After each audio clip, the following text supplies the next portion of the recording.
அவர் tea சாப்பிட்றதுக்காக கேட்டை தாண்டி வெளியே வந்தாரு, மறுபடியும் உள்ள வரவே இல்லை. அதிகபட்சமாக பார்த்தீங்கன்னா பெண்கள் நிறைய பேர் காணாம போயிருக்காங்க சார். தருமபுரி தமிழகத்தில் உள்ள காவல் நிலைய அறிவிப்பு பலகைகளில் காணாமல் போனவர்களின் புகைப்படங்கள் வரிசையாக ஒட்டப்பட்டிருப்பதை பார்த்திருப்போம். பிள்ளைகளை தொலைத்த பெற்றோர், வயதான தாய் தந்தைகளை பறிகொடுத்த பிள்ளைகள் என பலரும் தொலைந்து போன உறவுகளை எப்படியாவது கண்டுபிடித்து விடலாம் என்ற நம்பிக்கையுடன் நாட்களை நகர்த்தி வருகின்றனர். இதற்கு உதாரணமாக திருவள்ளூர் மாவட்டம் ஊத்துக்கோட்டையை சேர்ந்த விவசாய தம்பதியின் 18 வயது மகன் கேசவன் கடந்த 2011ஆம் ஆண்டு கோயம்பேடு பேருந்து நிலையத்தில் காணாமல் போனது குறித்து அன்றைய தினமே காவல் நிலையத்தில் புகார் அளிக்கப்பட்டதாக தெரிகிறது. ஆனால் கிட்டத்தட்ட 13 ஆண்டுகளாகியும் தற்போது வரை தொலைந்து போன தங்களது மகன் கிடைக்காமல் பெற்றோர் கடும் துயரத்தில் உள்ளனர். அதேபோல சென்னை பெரம்பூர் சங்கரமடம் பகுதியை சேர்ந்த வரதன் என்பவரை காணவில்லை என 3 மாதங்களுக்கு முன்பே காவல் நிலையத்தில் புகார் அளித்தும் தற்போது வரை எந்த பயனும் இல்லை என அவரது மனைவி பிரேமா வேதனை தெரிவித்தார். மின்ட்டில் எதுவுமே தெரியல, எதுவுமே சொல்லல, யாருமே ஒண்ணுமே சொல்ல மாட்டேன்றாங்க.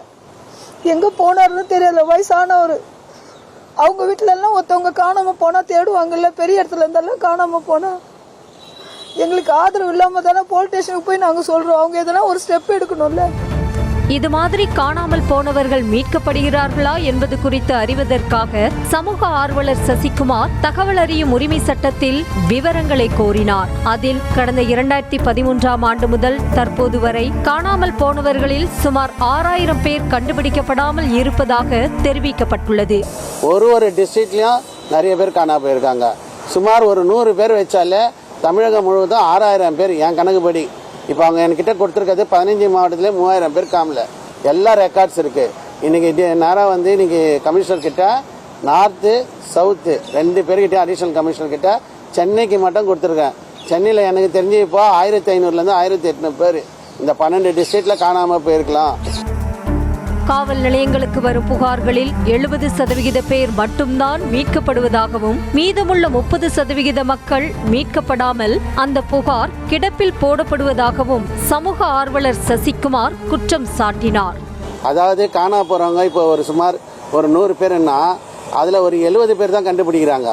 மீதிகிற 30 பேர் அன்ட்ரேசபிள் என்று ஒரு ரெக்கார்டு மெயின்டைன் பண்றாங்க. இந்த அன்ட்ரேசபிள் கண்டே பிடிக்காம தமிழ்நாட்டில் ஒரு 5000லேருந்து 10,000 வரைக்கும் அப்ராக்சிமேட்டாக நான் சர்ச் பண்ணினது 15 மாவட்டத்தில் எனக்கு ரெக்கார்ட் பதில் கொடுத்துருக்காங்க.